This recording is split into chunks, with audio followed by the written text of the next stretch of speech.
selamat datang di YouTube channel Tris Montessori. Nama saya Christine. Hari ini kita akan membahas tentang Montessori Practical Life Experience atau dalam bahasa Indonesia disebut kegiatan keterampilan hidup sehari-hari. Oke, ikuti terus channel Tris Montessori, subscribe dan like. Saya akan memperkenalkan lebih dahulu bagaimana cara melakukan kegiatan Practical Life ini. Pertama, anak diperkenalkan dengan yang namanya alas kerja. Alas kerja gunanya untuk mengetahui bahwa suatu barang atau suatu kegiatan itu ada di suatu batas lingkup kerja. Jadi seperti kita pada saat bekerja di kantor, kita mempunyai satu buah meja yang kita gunakan untuk bekerja. Barang-barang yang akan digunakan tidak akan melebihi dari batas kerja alas kerja tersebut. Oke? Bentuknya akan saya perkenalkan seperti ini. Dimasukkan ke dalam kotak atau kaleng juga boleh kalau di rumah. Kemudian alas kerjanya panjang dan ukurannya disesuaikan dengan usia anak. Saya menggunakan alas kerja ini. Nanti kita lihat saja bagaimana cara menggunakannya.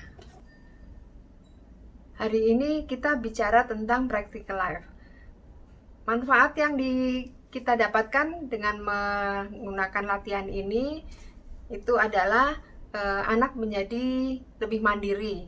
Dia mengetahui berbagai pengetahuan umum, kemudian dia bisa melakukan sesuatu tentang keteraturan, belajar tentang keteraturan.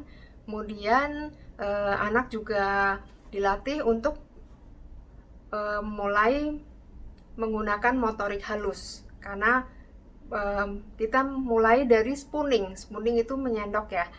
Awal sekali kita memang melatih dari segi yang sangat-sangat mudah dan mudah diikuti oleh anak, dan juga alat yang kita gunakan diharapkan menggunakan alat di sekitar kita, dan jika memungkinkan kita menggunakan alat yang benar-benar sering kita pakai tapi justru sangat harus hati-hati pada saat digunakan oleh anak. Misalnya dari bahan gelas. Gelas itu kan mudah pecah, tapi jangan khawatir, pada saat kita melakukan kegiatan ini kita mesti memberitahu dulu bahwa gelas itu mudah pecah. Jadi kalau main ini adik harus hati-hati ya. Nah, setelah kita kasih tahu, biasanya anak akan menyimpannya dan kemudian dia juga menggunakannya dengan lebih hati-hati. Dalam practical life, kita mempelajari beberapa segmen. Nah, segmen pertama ini adalah mengenai perawatan diri. Perawatan diri melingkupi seperti menyendok, kemudian menuang, membersihkan, memeras, bersih-bersih kehidupan yang kita jalanin kan pasti ada yang namanya membersihkan sesuatu ya, entah meja, gelas, sendok. Nah, berhubungan dengan hal-hal tersebut. Oke, segmen pertama topik hari ini mengenai menyendok ya. Oke.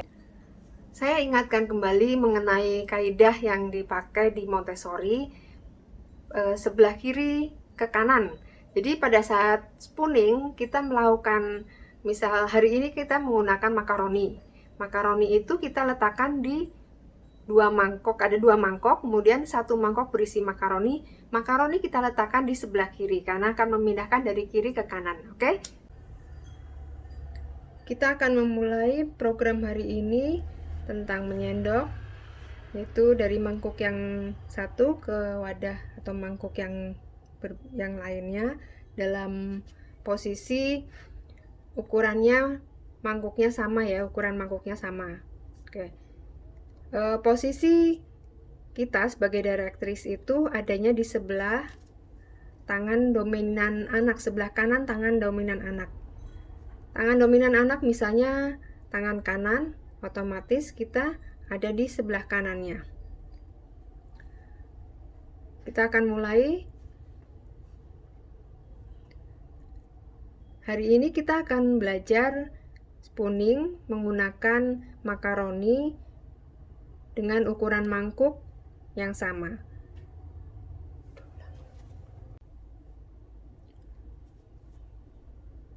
Ini adalah makaroni yang digunakan untuk pembelajaran hari ini, yaitu spooning.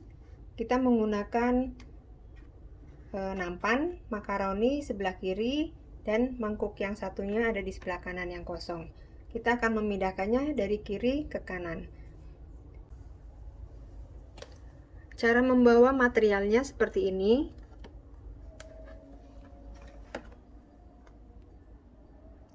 Kemudian kita letakkan kembali dan anak diminta untuk mencoba. Silakan bawa alatnya ke alas kerja. Sebelumnya alas kerja sudah dirapikan dulu di tempat yang kita gunakan untuk pembelajaran atau presentasi. Bisa di meja atau di lantai. Material selalu diletakkan di meja atau di rak yang bisa diambil sendiri oleh anak. Ukurannya seukuran tubuh anak. Oke, ikuti terus ya. Miss Christine akan melakukan lebih dahulu dan memperkenalkan materialnya. Ini adalah makaroni di dalam mangkuk, dan ini mangkuk lain yang ukurannya sama, sendok, dan kita menggunakan nampan. Miss Christine dulu, nanti baru adik yang melakukannya.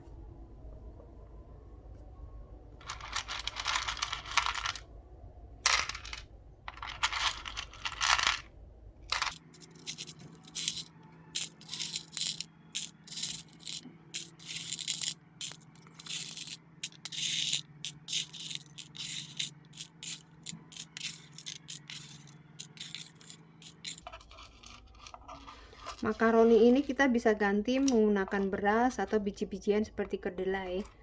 Kedelai putih atau hitam tidak masalah.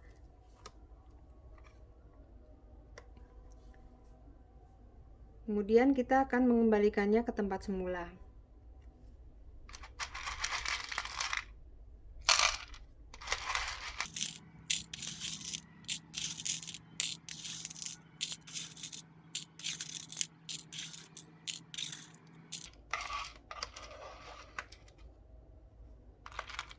Nah, makaroni sudah dipindahkan ke wadah lain dengan ukuran yang sama.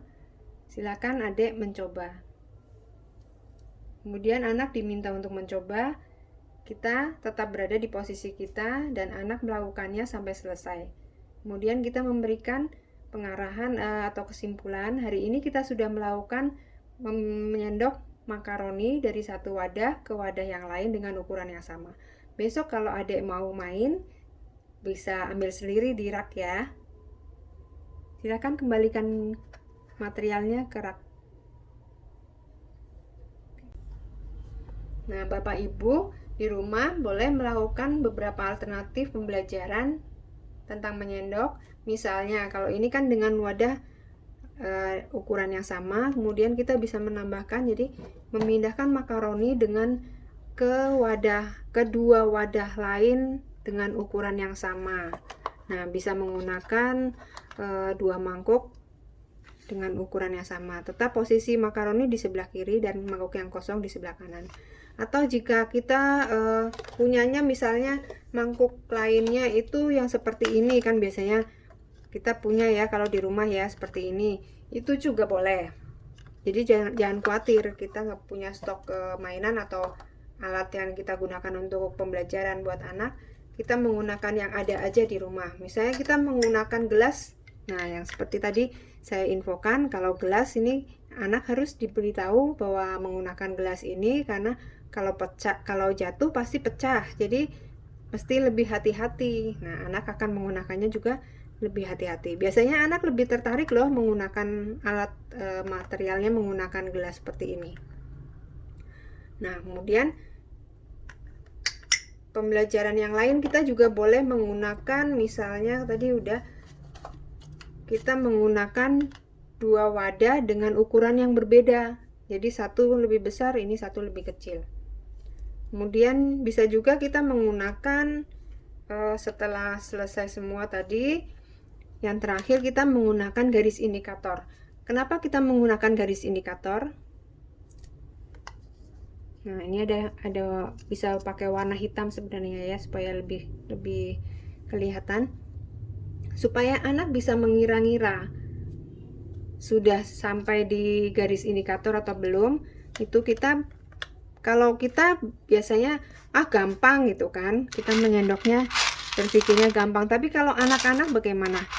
Anak-anak pasti berpikirnya berbeda karena ini menggunakan kira-kira. Nah, untuk mengira-ngira sesuatu itu anak perlu dilatih. Nah, kita juga kasih contohnya seperti ini ya Bapak Ibu.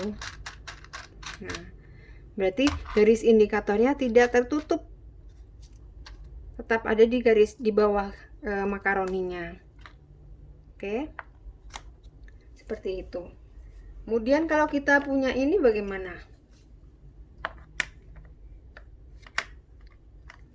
Ini boleh juga untuk alternatif lain, misalnya boleh juga memilah makaroni. Nah, ini boleh menggunakan tangan, misalnya warna kuning sendiri, kemudian yang warna ini sendiri.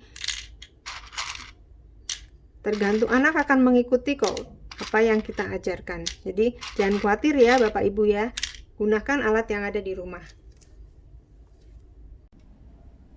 Setelah selesai melakukan pembelajaran, kita akan mengembalikan semua peralatan atau material Montessori-nya ke tempat semula. Alas kerja juga kita kembalikan ya. Jadi sebelum pembelajaran yang kita ajarkan sebelumnya, tapi nggak harus setiap hari, kita cukup melakukan mempresentasikan cara menggulung alas kerja kepada anak 1 kali saja. Itu cukup. Misalnya seperti ini. Cara menggulung alas kerja adalah seperti ini.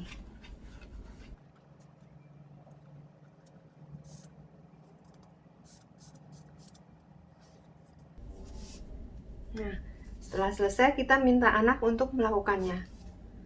Bisa coba menggulung alas kerja, kemudian anak diminta untuk menggulungnya kembali. Kita akan coba mengingat kembali ya, kaidah yang kita lakukan selalu dari kiri ke kanan. Jadi makaroni kita letakkan, yang ada mangkuk berisi makaroni itu di sebelah kiri, dan mangkuk kosong ada di sebelah kanan. Jadi memindahkan dari kiri ke kanan. Kemudian peralatan yang kita atau material Montessori yang kita pakai itu kita simpan di rak, diletakkan di rak yang seukuran tubuh anak. Jadi anak akan mengambil sendiri dan kemudian meletakkan kembali ke posisi semula setelah melakukan kegiatan ini. Kita bisa menggunakan rak dengan beberapa level, tapi tetap dengan ukuran tinggi badan anak ya. Nah, atau di sini saya menggunakan meja. Mejanya meja laptop ya. Nah, ini juga bisa karena kita letakkan di samping, kemudian anak akan mengambil materialnya pada saat kita melakukan pembelajaran ini. Oke, tips dari saya seperti itu. Mudah-mudahan ibu bapak bisa melakukannya di rumah. Dan jangan lupa subscribe dan like atau share jika bermanfaat. Oke, bye.